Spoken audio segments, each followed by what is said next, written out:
जद सुनही को भोजन दीना दीदार हुए बाजीद अकीना। बाजीद का एक प्रमाण से कि एक बुढ़िया रोटी ले जाओ थी खेत में। 4 रोटी उसने ले रखी थी, अपना काम करने खातिर, गुजारा पेट की खातिर कोई काम जारी थी मजदूरी में। आगे बाजीद नाम के संत भक्ति कर रहे थे। ये बाजीद पहले राजा था। एक ऊंट के मर जाने से इसने राज छोड़ दिया था कि जब ऊंट मर गया था हम भी मरेंगे भाई, यू काहे का फिर राज और क्या का यू पाठ, इन छोड़ डमडमे न बावड़ा, 2 दिन का जीवन सके तक कुत्ते बने हंडांगे। इस बात का उद्देश्य रखते हुए उसने राज छोड़ दिया था, भक्ति करा करता था। कई वर्षों की 50, 20, 30 साल की भक्ति जब उसकी होली थी तो वो एक कुतिया ब्यागी उसके आश्रम के यानी झोपड़ी के साथ में, और कुतिया भूखी कुतिया जो बांधे, उसने बहुत भूख लगा कर बेचारी ने अपने कुतरुआ ने भी खा जा कर, वह जब भूख को समय पर उसको टूक नहीं मिला था, इतनी भूख कसाई हो जैसे। तो कहते हैं कुतिया का ब्याना हुआ और वो उसका आश्रम की तरफ भाग्य आना हुआ, भूखी मरे। देख लिया उसने भी कुतिया ब्याई से 4, 5, 6 बच्चे से। इसी समय वह बुढ़िया आ जाती है वहां पर, राई रास्ते में सारे का रास्ता था।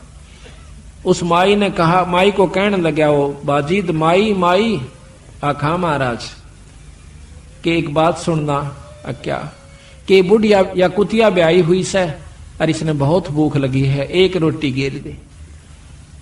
अब बुढ़िया बहुत शानी थी, वह नो बोली महाराज मेरी खून पसीने की कमाई है, नो कुकर गिर दो, अग जो चाहे सो ले ले, अग वचन दे दे, अग दे दिया।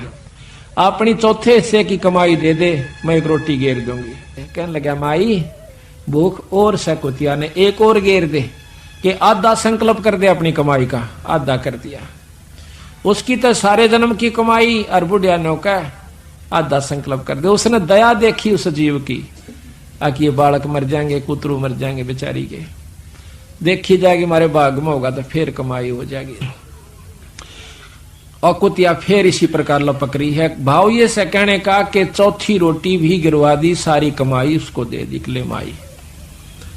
इतने में भगवान विष्णु प्रकट हो जाते हैं, परमात्मा की शक्ति उनके सामने आ जाती, क्योंकि ये उपासक जब तक इन्हीं के थे, 3 लोक के उपासक। देखो आगे भी भक्ति जब हमें लगी, जब हम कितना न कितना अच्छी शक्ति भाव से लगे हुए होंगे, इसका बहुत बड़ा प्रमाण आपको देंगे।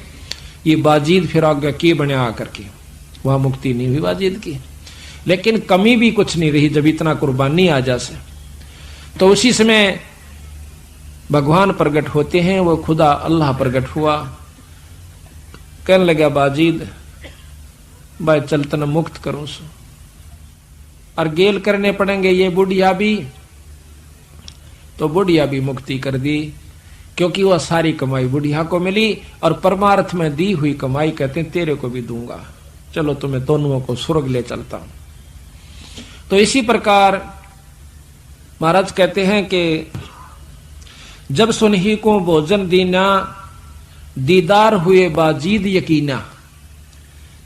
जब सुनही कहते हैं कुतिया को भोजन दिलवाया, जब उसको यकीन हुआ कि ठीक कहो सो परमात्मा दूर नहीं है, परमार्थ के लिए कोई कार्य किया जाता है। ये तो जो आपको कथा सुना रहे ना, अब ये कथा में अभी मैं भिन्नता नहीं उत्पन्न करूंगा, नहीं तो इस कथा का आनंद खत्म हो जाता है। आगे चल के आपको बताएंगे कि इस तरह की भी कमाई को लुटा देना भी अज्ञानता का ही प्रमाण होता है। तो उसका तरीका संतों ने बताया है कि उस हंस को अपने शरण में लेकर उसकी भी कमाई करवावे और मुक्ति का असली मार्ग बता देवे, उसको धर्म पुण्य पर ला देवे।